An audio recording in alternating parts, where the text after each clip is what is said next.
what's the first thing you look for a GP deck? Either it's the memo or the outreach. It may vary depending on the person's background and what they've done. They've done something before with other guys and being a fund manager, and now they're starting a venture on their own.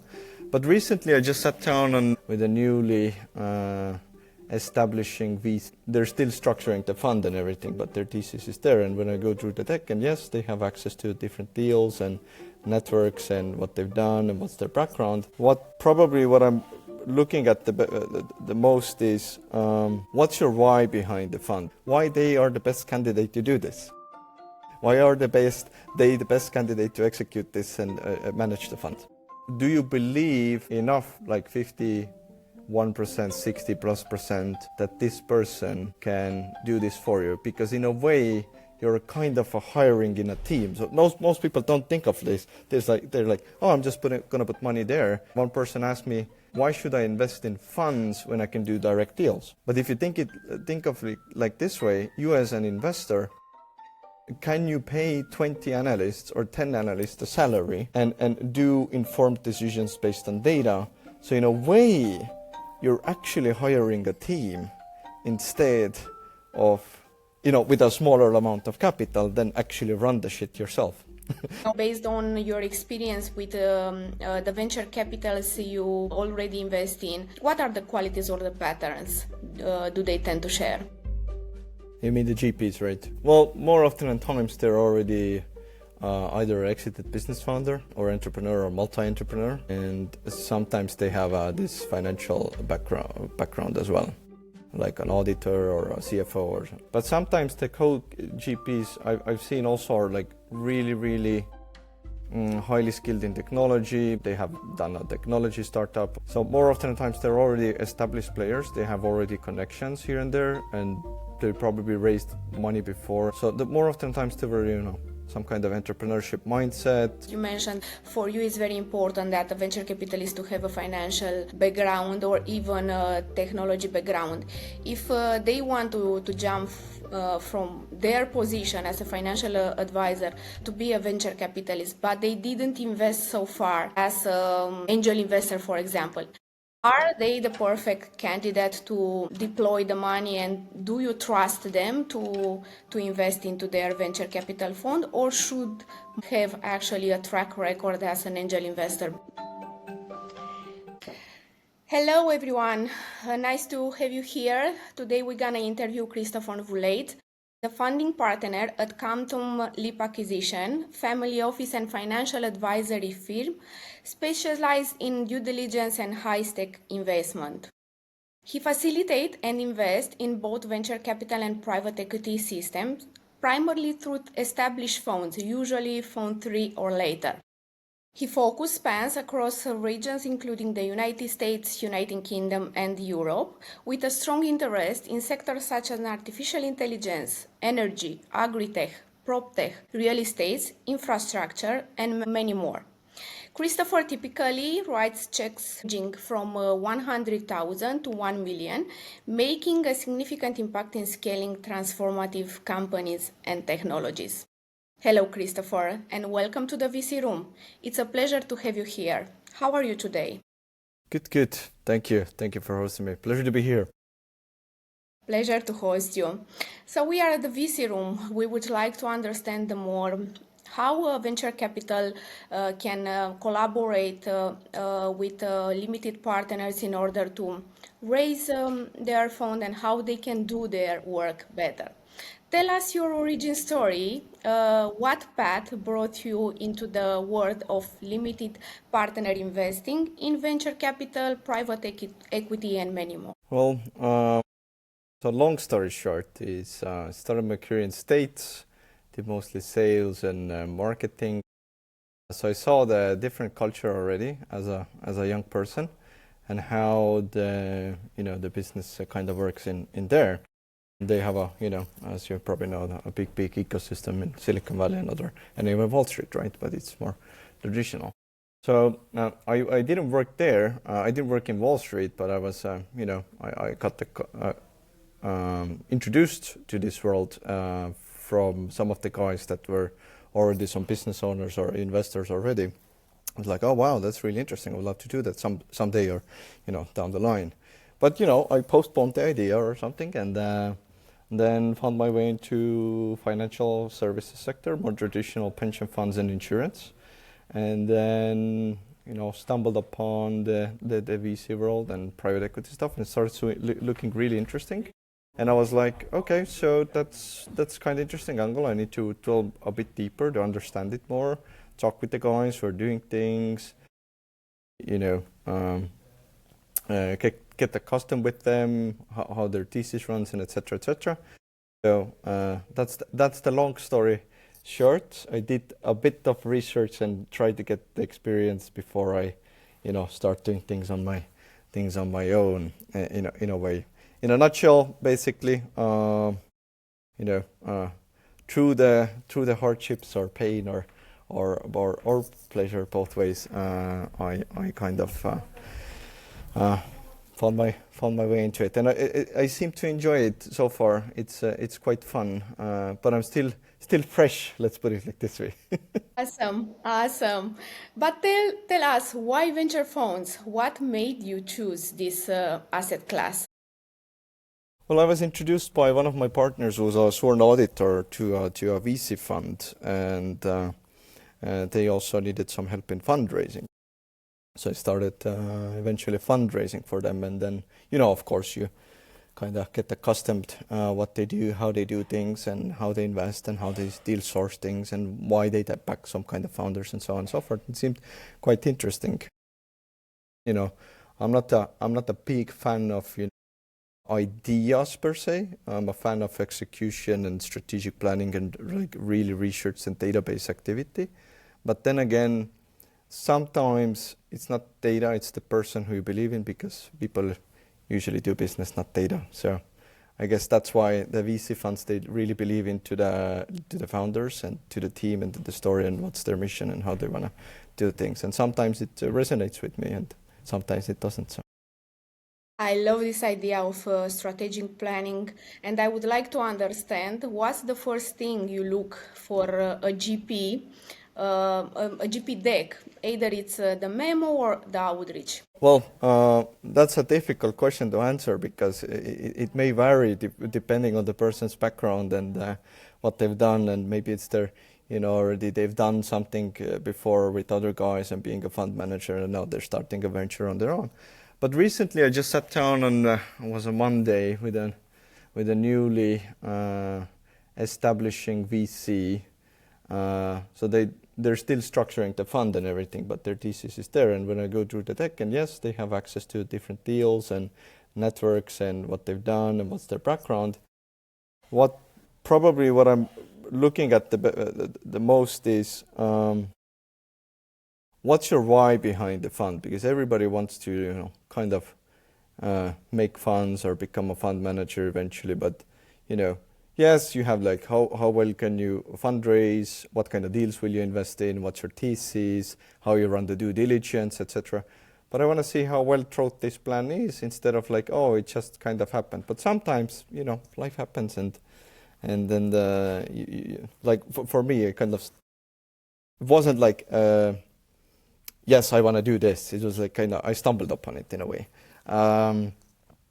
But for a fund manager, I think the most important thing, besides the networking and the deal sourcing and everything and how they will do things, is why they are the best kind of, like, it's like a kind of hiring process. Why they are the best candidate to do this. Why are the best candidate to execute this and manage the fund, basically. I'm glad to have this discussion with you. I'm also venture capitalist, and when I'm having a call with the limited partners, I'm always trying to understand what they are interested the most, and actually why, how can I pitch that I'm the best, But first of all, I would like to understand what they are, what is their interest in my VC fund. And I'm happy to have this discussion with you because I believe it's really important for all the emerging managers and venture capitalists to understand very well how they can be ready to answer properly to your question. But it's not just answering properly; it's also to running properly, right? Yeah, I mean, I agree. Like, they receive many questions from founders, like why they are the best VC or why they are the best, kind of support for their startup and how can they grow. And they have the standardized answers they already went through because it's kind of a sales process, right?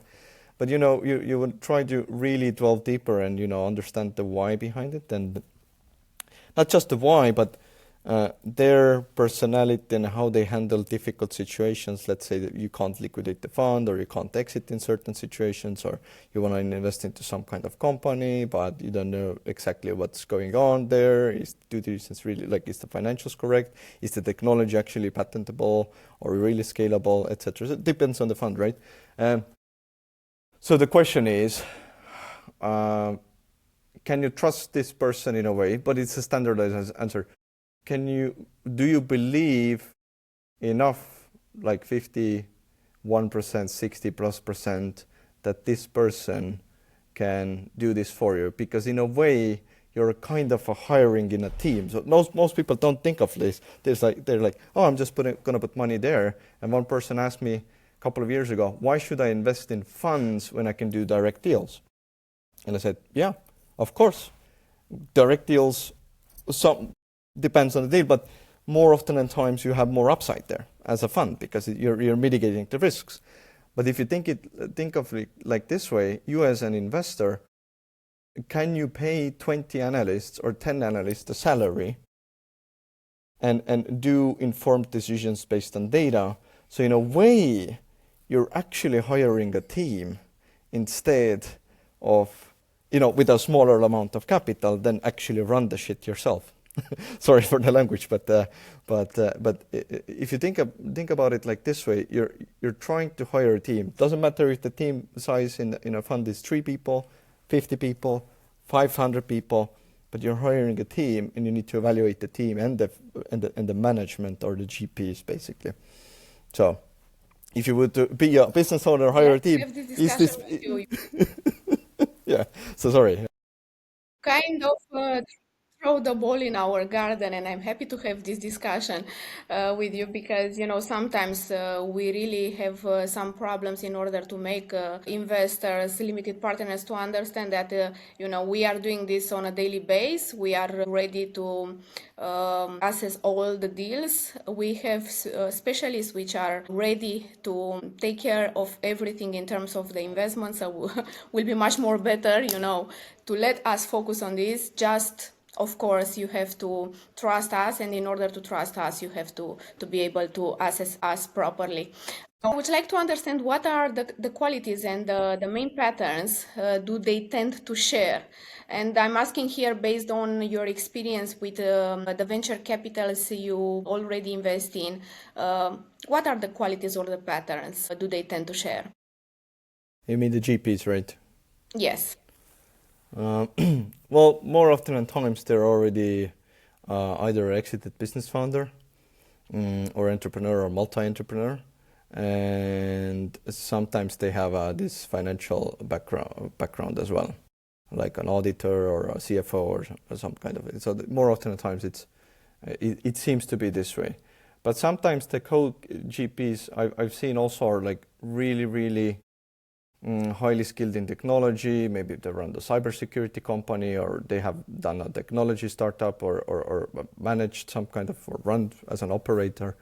So more often than times they're already established players. They have already connections here and there, and they probably raised money before. And I haven't seen much like second, third generation of guys that were born into wealth become a VC. I know one, but I haven't seen that one. So more often times they were, some kind of entrepreneurship mindset, probably stumbled upon some companies as an angel, and then starting doing the process basically. So I've seen, but I met a guy recently as well. They're from South Europe, basically, Balkan, Serbia region, and they want to do a venture studio. And I said, why? Because one of the companies that they scaled up with the sales and marketing in healthcare industry did really well, and they call it a cash cow for them. But they were like, okay, so how can we invest in the same types of businesses and create the same types of businesses in the similar verticals? And they were like, okay, so probably the best way to do it is either venture studio or start a VC fund. So I asked them, which one we want to do then? So, well, it was just a discussion. I had the same thoughts when I started my venture capital, so I was in between, but finally I choose the venture capital. And yeah, I had some reason behind, but I will share you separately. I would like to understand and to know if you ever invested in someone without a financial track record. And if yes, what convinced you to go ahead? I haven't, yes. You haven't, okay. There are venture capitalists, emerging manager at the beginning, and they did not invest so far their money, but they are financial advisors or they are people with good background into technology. Are they the kind of people which might be a good investment, or do you consider that they are not the right person? They need first to invest their own money as an angel investor and afterwards to go as a venture capitalist. So did I understand correctly that if a financial advisor would invest into the deal that he's advising? Yeah. Depends whether it can be a conflict of interest or not. That this is a really important thing. If they're advising the deal and benefiting from it does it. No, I meant something else. So I wanted to ask you if there is a financial advisor, for example, because you mentioned that for you it's very important that a venture capitalist to have a financial background or even a technology background. If they want to jump from their position as a financial advisor to be a venture capitalist, but they didn't invest so far as angel investor, for example, to invest their own money. Are they the perfect candidate to deploy the money, and do you trust them to invest into their venture capital fund, or should have actually a track record as an angel investor before? I know you are eager to get back to the conversation, but let me quickly share something that might be highly relevant for you. If you are a venture capitalist looking to connect with high quality deal flow or build relationships with limited partners, we have built a platform just for you, vcroom.com. There, you will be able to engage directly with vetted startups and limited partners who match your investment thesis. And if you are a startup founder looking to raise capital and connect with top-tier investors, head over to vcroom.com and find the right VC for your journey. The platform goes live by the end of May, so this is your chance to join the waitlist and be among the first to get access. We can't wait to hear your feedback. See you inside the VC room. Hard question to answer. Depends. It depends what kind of deals and they have advised. What's their understanding of it. Of course, they have insight what's going on because there wouldn't be financial advisors then, right? I don't think there is necessary to be an angel before you start to be a VC. Some people may think that yes, you need to be an angel before you start a VC, and then it's a scalable method of doing things as an angel. But then again, you can always find a partner, right? Who's a co-investor or who's maybe has better insights or goes to those events and meets those startups. So let's say I'll just bring a random example. Sworn auditor financial advisor is advising financial transactions that have, profit margins between, 10 to 50 million. So these are not startups, right? The harder part is now, okay, so they understand the fundamentals, which is the most important thing. They can do the P&L, they can do the legal, commercialized due diligence. Can they now vet the technology behind the startup? And if they can't, can they find a partner who can?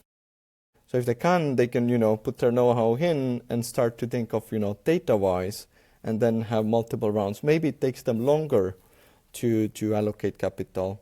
But as a financial advisor, they probably have a better upside of structuring a fund than the one who isn't. But it's a complex answer because it depends. It depends what the person has done and what they're doing and how they're running things, basically. What tells you that a manager knows how to deploy and manage the capital wisely? How does the GP knows how to do it really well? Well, I guess if they're running their first or second or third fund, they might think they know. Yeah, indeed, but some of them are at the first fund. And if you will try, to assess venture capital at fund number one, how do you manage to know that they know very well how to deploy the money and manage the capital wisely? Well, first I need to understand what's their unique angle and why they're doing this, basically. That's what I said at the very beginning, why they're doing this and why they're, how they're going to prove their thesis that they have laid out. Second thing, do they have a team that can help them? Or they have some better insights, data-wise or whatever, Can they pull and extract and aggregate data or consolidate the data so that helps them to make better informed decisions? Not just based on that I have a gut feeling that, yes, this team is really good because I like them. No, the likability part is, in sales they call it, that the likability helps you to, sell your idea. The more likable you are, the easier for you is to become successful. Same for VC, same for founders. If founder wants to get, capital, they have to be kind of likable. But this doesn't only cut true because you're basing the things on trust only instead of the data. But if you have both sides of the thing, so you need to understand from the GP side how well they understand psychology, basically, to assess the team and understand what's the motives and etc. and ask difficult questions. So kind of, are they psychologists? Well, are they good salespeople? Second thing, can they fundraise? Can they fulfill the promise to their investors as well? And thirdly, can they deal source and network really well or have attractive offer for the startups or companies to pull them in and be a great, in a way, partner or VC for them? So you're evaluating all of those things and maybe it's boring answer, but it's back to the basics. Very interesting. Looks like we need to be many people in one person. A salesperson, a psychologist, a very good advisor, financial advisor, and also a technologist in order to understand where we put the money.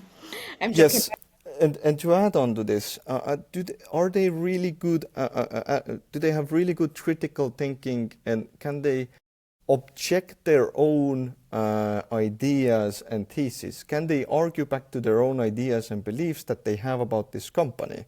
So let's say I think this is really good MRR about this company, or they have a really good patent pending process going on, disruptive technology that can help within 3 to 5 years grow this and that, and the market opportunity is there.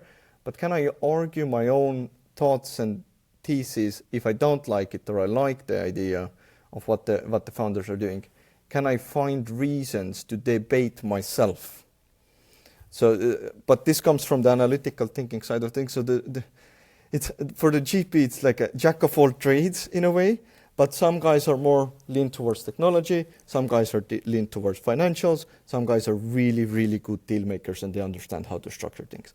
But if you have a consortium of team or partners who can bring this expertise together instead of having one. But I know the trend is moving towards having these solo GPs, solo 1 or 2 GPs that decide, and they have a bunch of venture partners that can help to vet the deals. So the final decision-making process in the investment committee should be, on the same kind of level or same kind of agreement or being aligned in that sense. So, again, difficult question to answer because there are so many different ways of doing this.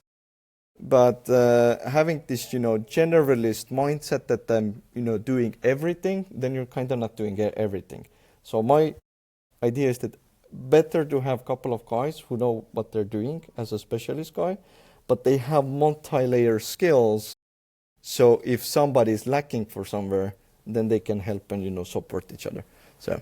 You mentioned something really interesting that now the trend is to have a solo GP or two general partners. From your point of view, based on your experience, what's the best formula? How many people should be as a general partner in a fund? Apologies, I can't answer that. What's the right answer? Because I've seen different models. I've seen guys that have 5 GPs in a fund. Or funds, and I've seen funds, multiple fund manager VC where there's only 2 general partners. It's from my point of view, it's not about numbers. I'm telling you why I'm asking this, because when I decide to invest in a startup, usually I take into account the perfect formula, which is actually a founder which has skills in technology, so a person who is highly skilled in technology, another one who is highly skilled in business and can focus on strategy to scale the company, and another one who is focusing marketing or sales to be able to acquire more clients. So from my point of view, this is the perfect formula to invest in a startup. I would like to understand from your point of view, what's the perfect formula as a venture capital fund? Depends the scale as well, what you're doing, right? If you're doing smaller funds, then probably you can handle being a solo GP, right? Because you're kind of doing it yourself and you're basing that, you don't need to rely on anybody else. So if you like being a solo entrepreneur in that sense, or a solo GP, I think this is really good when you're doing a bit smaller scale stuff. And, the overhead or the costs are also smaller, right? So you can return probably more profit as well, or have more profitable operations. Second thing, if you have a larger skill or larger team, then you have more access to more skill, more know-how, and, diversify the responsibilities. I think that the sweet spot runs between 3 to 5, but it's based on my personal opinion. Because if you have 20 general partners, how can they agree on something, right? But 3 to 5 people, you have a mixture of ideas, and I think that from a psychology aspect or from cognitive aspect, having not equal number, let's say 4 general partners, depends how you structure it, right? If you say that no, 75% of the votes when we decide to invest somewhere, we need to be aligned, then yes, 3 out of 4 people need to be aligned and need to be okay while deploying the capital. But if you have 3 people, then there's always mixture of ideas, or 5 people. You have always mixture of ideas. Why is it better? Why is it not a good idea to put their money? And then you have a 51% of votes, then you can kind of 2 against 1 or 3 against 5, right? So in that sense, I think the team from a psychology aspect can work a bit better, and they have a better understanding of how to do things. Sorry, it's a bit vague answer because there is no perfect scenario. Completely agree. I'm just curious and keen to understand your perspective, because you have a very good background in this regard. I would like to know, it's hard, let's say, at the beginning to raise your first fund. At the second one, if you have a good track record based on what you did in the first fund, by finding, I don't know, good deals, you will raise pretty fast, let's say, the phone number 2. But at phone number 3, definitely you should prove to investors that the deals you have invested in, they literally perform very well, and the investors are ready to make an exit. Now I would like to understand, how do you handle the risk in this asset class when you decide to invest? What's I don't know, your personal philosophy around volatility and uncertainty? Good question. Really good question. So when you look at the fund, does it have a lockout period or not, right? Most VC funds have a 8 to 10 years of investment, time frame. They maybe invest 3 to 4 years, the investment, recycling period, whatever. And then they have about 2 to 3 years, maybe 4 years to exit, right? So but let's say the standardized fund model is 10 plus 2, right? So now as an investor, you're thinking, okay, so when I'm allocating capital here, or investing with these guys and having access to those deals, instead of me doing it all by myself, let's say I'm, kind of starting out or whatever, but I have their insight and their team expertise, am I willing to, say that, yes, this money is lost. Let's say I put 100K in and I will never receive it back. Is it fine? Second, is it fine if I don't see it in 12 years? So, these types of questions you need to ask. And if it's okay, yes, fine, I'm okay with that. Or would I look for, hey, I would like to, get the money back within 3 or 5 years, right? So these are the questions that you kind of need to ask. And my personal philosophy about volatility is that one founder told me really well about a couple of months ago. He's an angel investor, has invested into VC funds, runs a technology company. I interviewed him in my podcast and he said, volatility is life. And I said, why? And he said, and I like the idea behind it. He said, when there's no volatility and everything is stable, you're dead. Like the lifeblood. If it moves around, it means it's alive. Now, if it's too much and you can't handle it and it goes on for too long, then, you need to think about, okay, is it okay to be in this constant turmoil or you want to have some stability? Then again, I'm not a Bitcoin investor. I've never invested in Bitcoin. I've just bought a company back in the day, already exited in a position, really, really small investment. A company that's been trading with cryptocurrencies for 10 years in the IPO field. So it was an established company already. And I'm looking at this, how they're doing the things and trying to understand and then comparing to my peers that are the same age as me, but they have run 1.5 billion crypto funds and understanding on how they hedge the risks, why they want to invest there, and why they're choosing this really, really risky asset per se. And the thing is, comes down to how well do you handle pressure? So if you look, like, every investor should consider, if I'm going to invest, then, can't expect I'm going to get it back. Yes, the expected return might be 2x or 3x or for a fund, or maybe even a 10x or whatever if it goes really well. But I can't expect that I'll, receive the money and, if it's gone, then it's gone. And nothing good, will happen. But also the mental side of the things. If everything goes to shit, then what do you do, right? So same problems as founders have. It's just a bit different scenario. And I hope I answered your question. How do I handle volatility? I understand somehow. I'm really risk averse because I come from an insurance, kind of background, and everything what you do there is to mitigate the risks and, hedge against everything. Do not have any risks at all. We'd rather grow 3% a year than actually achieve a, 10 or 15 or 20% on a return on equity, right? Or grow our revenues or market shares. So rather grow really steadily for a long period of time. So I come from that background, so I understand the both sides of the things. In a way, you want to hedge the risk. That's why you're kind of doing the fund, because you want to, diversify. But then again, what's the upside? Yeah, the higher the risk, the higher the upside can be. But how do you handle the loss when it How might occur?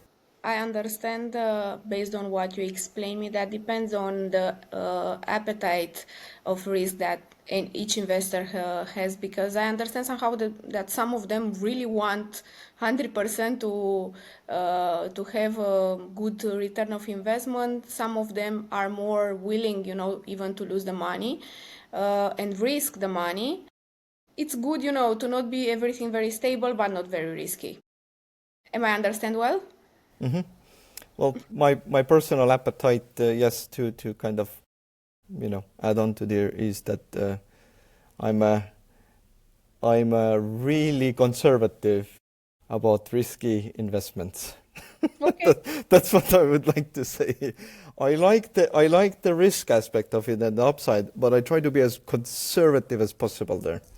To So yeah. know, based on what you explain me, and for those who are looking to us, know exactly what to expect from you when they approach you and discuss with you.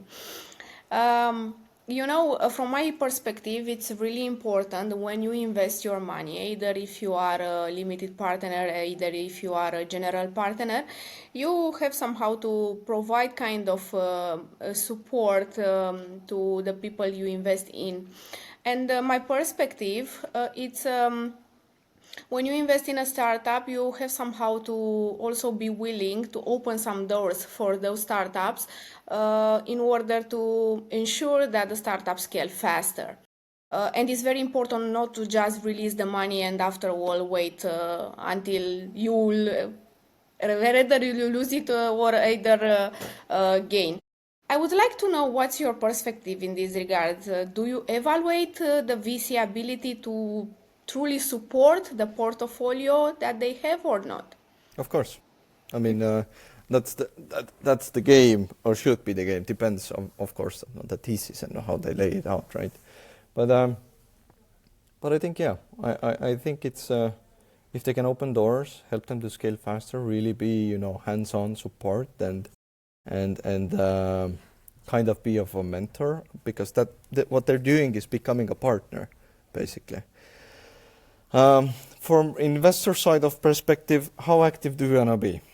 Right? That's the question you need to ask yourself. Do you think that the management team that they have is so good, the deal is so good, but from my own, like, I try to put myself as a general partner shoes. From my own kind of perspective, can I really help them? Or with my advice that I'm giving, am I actually damaging them? Because I think this has gone on as well. You see some LinkedIn posts, but it's not talked about publicly per se that much, that actually VC is not helping. So some guys are recommending, please don't take the VC money because they just want you to grow as fast as possible to make the returns happen instead of actually being aligned on your mission and what you want to do as a company. So I see some things going that way as well.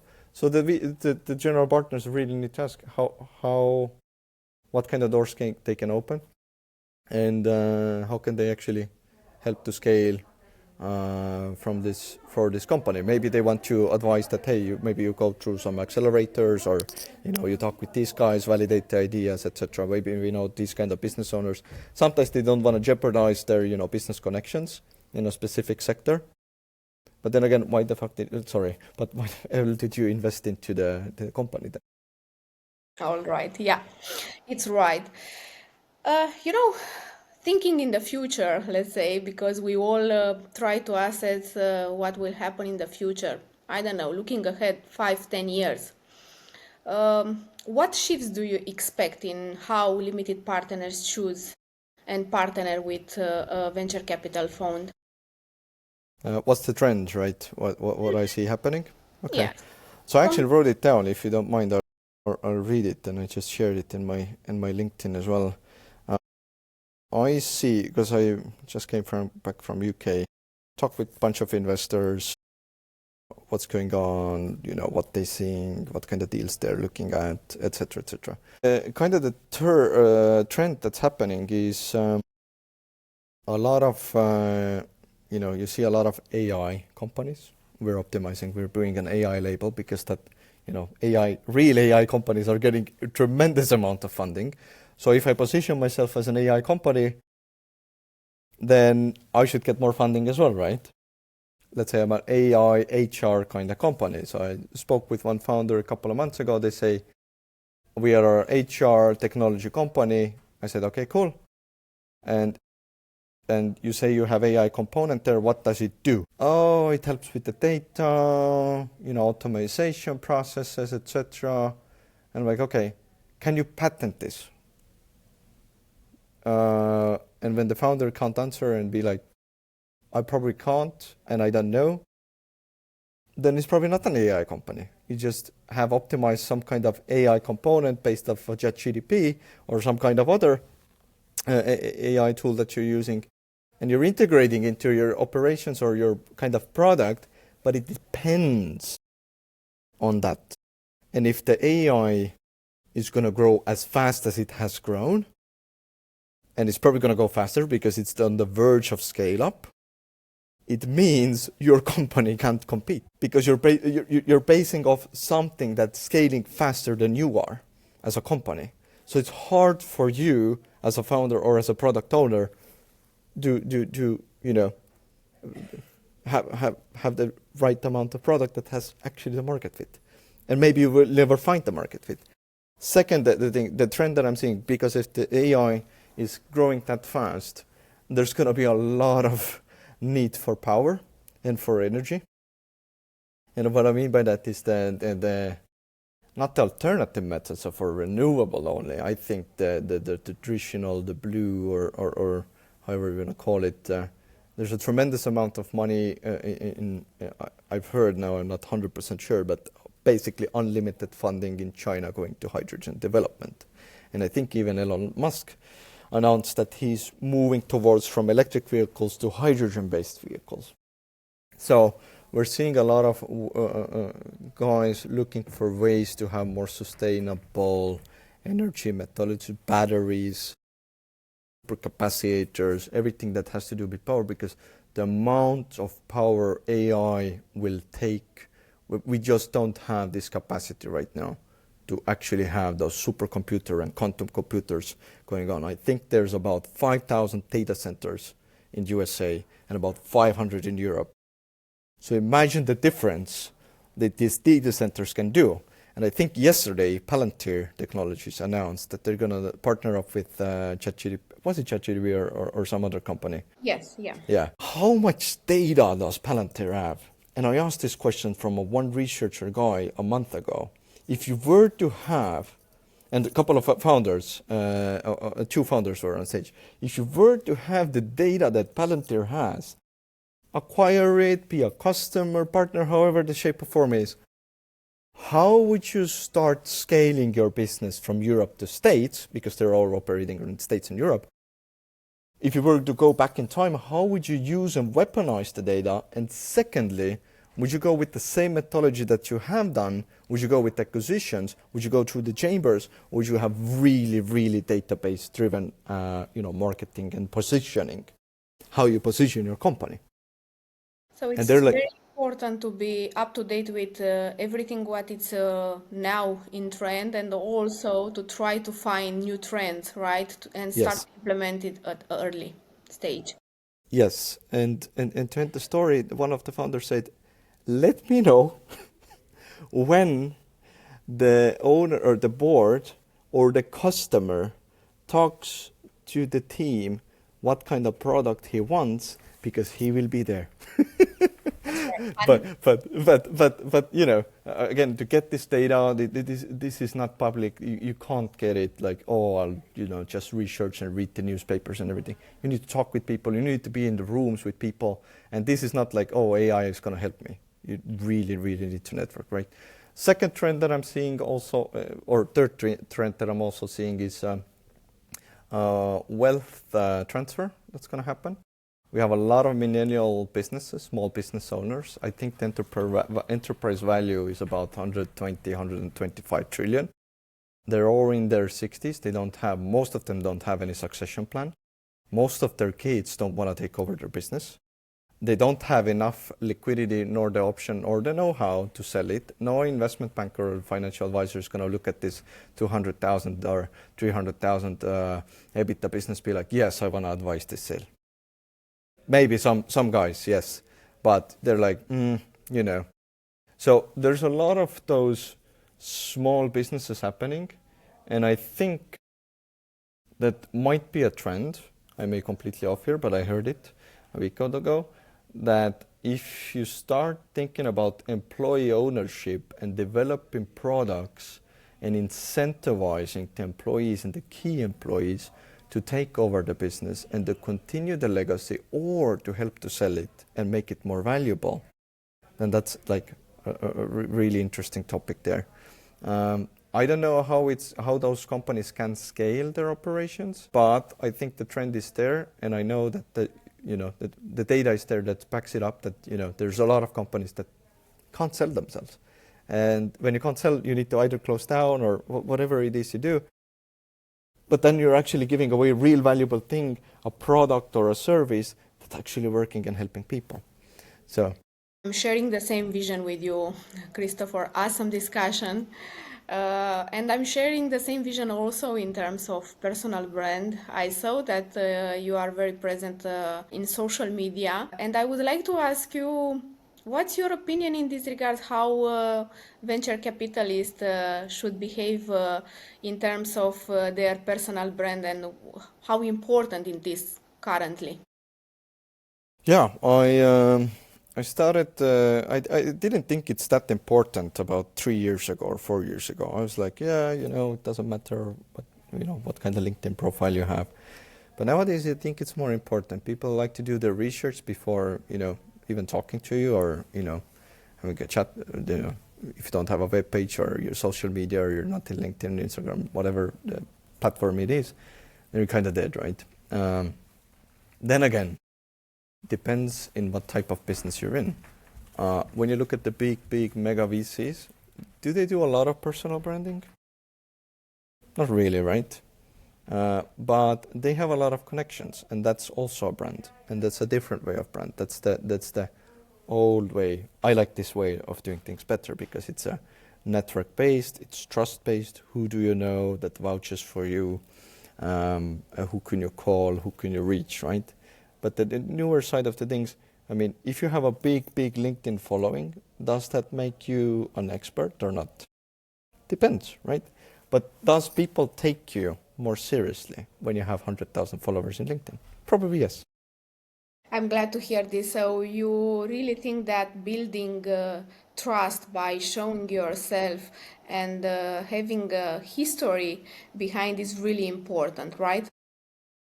Yes, I mean, it goes both ways. I encourage everybody, hey, if you want to build your social media audience or have some kind of presence as a VC or as a general partner, yes, I mean, it helps your career anyways as a personal brand. Let's say worst case scenario, close down the fund or it doesn't work anymore. But you have a brand network and some valuable things that you can always rely on. It's yours. Nobody can never take it away from you. It's your brand.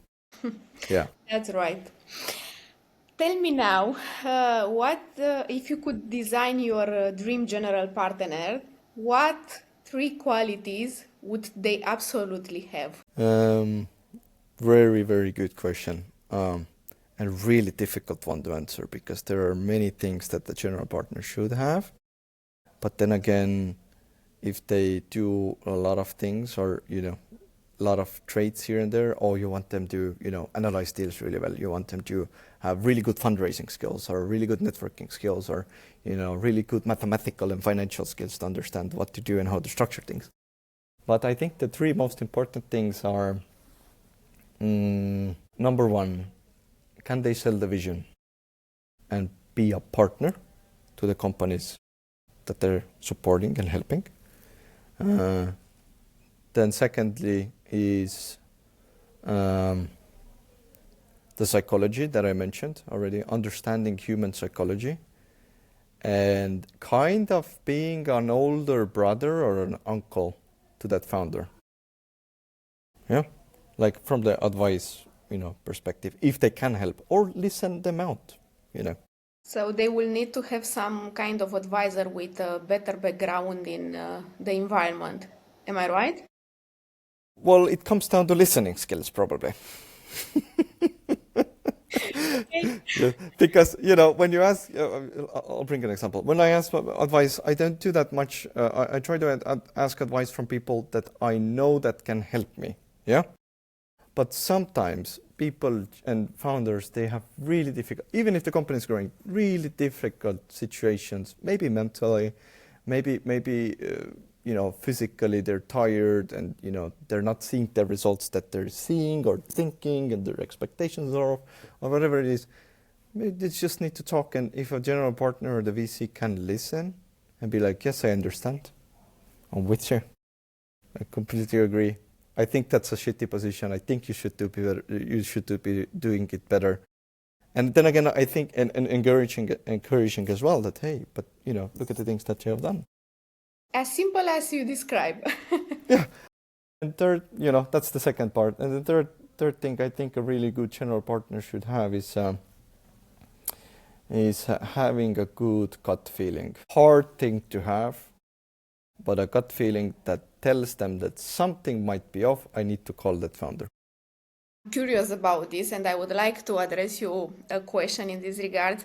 So I was that kind of person who wasn't used to listen the gut feeling, but being more mature, I understand how important it is. Now I would like to understand, how do you assess that the general partner has a good gut feeling? Well, from the first meeting or second or third meeting, you probably can't. You need to, develop some kind of relationship, maybe do a couple of weird things and there, have a chat, maybe even, go do sports together. Easy as that. Is it golf? Is it going to the gym? Is it mountain biking or whatever it is? You do some activities with them together, you kind of get to know their personality a bit more. And then, based on that, you can start kind of I forming was them. thinking the same in terms of investment in startup. When I will assess some good deals before I release the money to make these kind of things. I really believe that will bring me more clarity in terms of the gut feeling, because I really think that is very important. I really emphasize with you in this regard. Well, it's depends what culture you're in, right?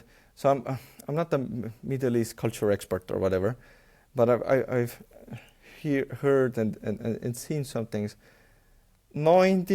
95% of the time, they don't talk business. Oh, look at my, I had a friend, he went to Middle East in Dubai to do a deal, right? To ask for, funding from Middle East, some family office or whatever. And 4 hours, they drive from Sahara, like from the desert, to an oasis, small oasis. And they're walking there, and the guy's showing his, all his estate and what he's doing. And I'm like, okay, so what's the point of the story? And he's like, it was really funny. I'm walking there. I see snakes and cobras on the ground, or whatever the snakes were. I don't know what types of snakes they were. And he asked the Middle Eastern guy, he said, hey, are these poisonous? They said, no. Yes, well, they might be, but here's the line. This is the Holy Land here. They won't come here. But he, as an Estonian guy, was thinking, how does that make sense? Right? But they want to kind of get to know you, talk other things, values, family, similar a bit to UK. They're more business oriented anyways, but, to talk about, values, what do you want to do? Where did you grow up? What's your heritage? All those types of things. They really want to get to know you before they start talking, hey, there's this deal that I'm looking at. I agree with you, and I'm happy that you highlight this information. I would have now some fun and memorable quick questions for you with a quick answer to close with energy. Tell me, track record or storytelling? What's more convincing in a first call? Storytelling with facts. So both. Yes, I mean, if you only have track record, you've proven yourself to be, valuable person in that sense. When you only tell stories, you're really engaging, but people start to think like, okay, he's all about stories or what, right? Then that's why I said both. I mean, if you can't, like, in sales in general, stories sell and facts tell, right? But I think you need to have both. All right. One thing general partners should stop doing when pitching limited partners. Asking if they're interested. Okay. I mean, the guy wouldn't talk to you if there wouldn't be some kind of interest, right? But then again, it's a nice way to ask, would you be interested in looking at this? I don't know what it is. I don't know if I'm interested or not. Uh, Does this align with your, values or thesis that you're looking at? How, like, let's say we partner up, we do this and that. How would you feel? How would you, what would you think? What would you expect the outcomes to be? So more aligning questions instead of, hey, are you interested of doing that? Right. What is the most overrated buzzword in venture right now? Seems that AI is the label. Um, Sometimes I see a lot of guys talking about disruptive technology, disruptive way of doing things. What is the disruption then? In Silicon Valley, unfortunately, I've never been there. I hope that one day I can go and really see the live action how this network really works in the streets, because I heard they make intros on the streets. So that they say don't invent the wheel, just do 1% better execution, and that's it. So you don't need to label big buzzwords. And I like the saying of Alex Hormozy, show the proof. Right.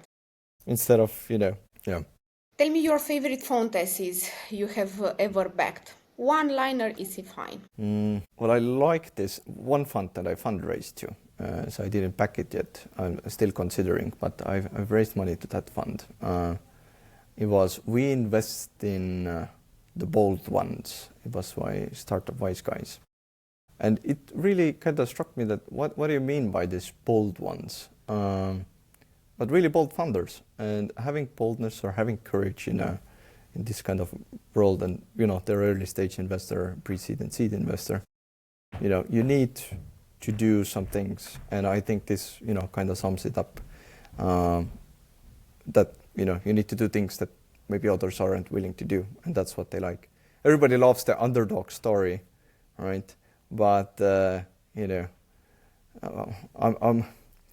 more critical or more not that hopeful about people. That's my mistake probably, that I'm more conservative in that way. But it takes guts and it takes courage to actually back somebody that you don't know for sure if they're doing the right thing or not. Awesome, Cristophor. We are almost in the end. I would like to know where the people can meet you, find you, get in touch with you. Well, it's kind of easy. You can always reach in LinkedIn. I think it's one simple way. I don't spend a lot of time in either Facebook or Instagram or whatever. Sometimes I share my weightlifting stories there, but that's it. And, events or just, email me. Easy. Super easy. Who should approach you actually? What will be the focus that you will have in the next 6 months until the end of the year? Well, I want to meet with as many private equity funds as possible to see what they're doing, what they're up to, as family offices as well. Trying to understand where they're at, what they're looking at. Can I be of help in some ways or form, or can my partners help them, or have some interesting things to do together? Great. Amazing. Thank you very much for your time. The discussion was amazing and I have learned a lot. I hope the one which are looking to us I do have a question for you though, if Yes. it's not too personal. What keeps you up at night? Well, unfortunately, I'm the kind of person which is perfectionist, and sometimes I'm struggling when I feel like the things I have done or the people I work with, they did things which weren't perfect. And I would not say this as being proud of myself. I don't believe it's a quality, but this is actually. So I'm perfectionist, and I would like to see the things that happen perfect. Yes, I totally feel you, because finding the balance for me, similar story. I want things to work out in the best way as possible, and then now I've been taught by some older folks and older guys that let life happen. And I'm like, and I became a parent 2 years ago, and I'm like, okay, yes, today morning the kid is eating, my daughter is eating like blueberries, and everything goes like, I'm like, God, but I put the thing and the plates and everything like right in order, so everything would work out, and I don't need to clean as much. But I'm like, she's just a kid, so. Yeah. I know, and I know that sometimes we cannot manage to do the things better because doesn't depends on us always. Depends also on the environment and the people around us. But I still feel like I could do it better, and yeah, this is what keeps me without sleep. Good, good. Very much For me, it's the sometimes. kid, but but thank you for the time. Appreciate your time and your valuable insights, and I would love for the one which are looking to us to address questions in the comments, and for the next videos and podcast I will make sure that we're gonna answer to their questions. See you soon. Thank you. Thank you.